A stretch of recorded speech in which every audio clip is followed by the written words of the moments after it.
ओम शांति। 27 जुलाई 2025 बाबा की मुरली का वरदान।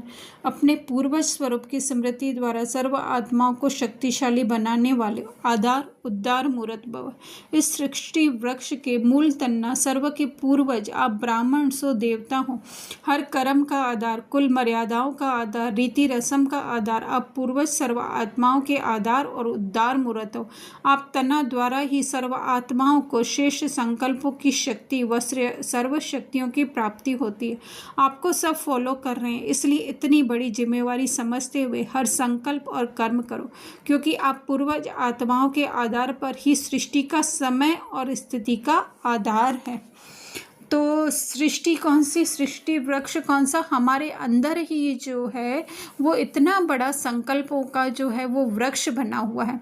तो उसका आधार क्या है? जैसे बाबा कह रहे मूल तन्ना, मूल तन्ना अर्थात कि जहाँ से जो है वो शुरुआत होती है, या फिर ऐसे कहें कि जो है बीज से डायरेक्ट कनेक्ट होता है तन्ना, या जड़ों से जो है वो डायरेक्ट तन्ना कनेक्ट होता है।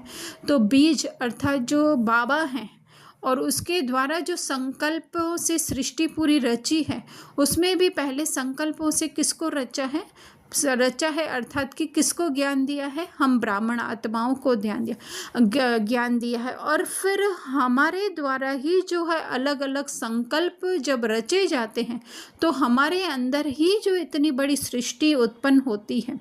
तो उसी को ही बाबा ने कहा कि तुम उसके जो है आधार मूर्त या पूर्वज कहें कि है ना, उन सबकी उत्पत्ति भी किसके कारण हुई है?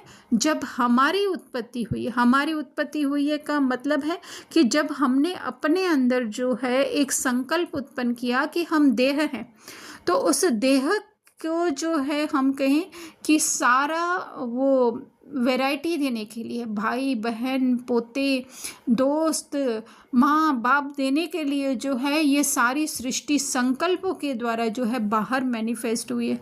तो इसके लिए बाबा कह रहे हैं कि इतनी जिम्मेवारी जो है अपनी समझनी चाहिए, क्योंकि हम में ही शक्ति है, जिसको बाबा कह रहे हैं सर्व शक्तियाँ हैं, या शेष संकल्पों की शक्ति की प्राप्ति होती है। अर्थात जब हम वो उत्पन्न करेंगे तभी हमारे द्वारा ही जो है वो दूसरों को फैलेगा। कैसे फैलेगा? आत्मिक रूप में फैलेगा।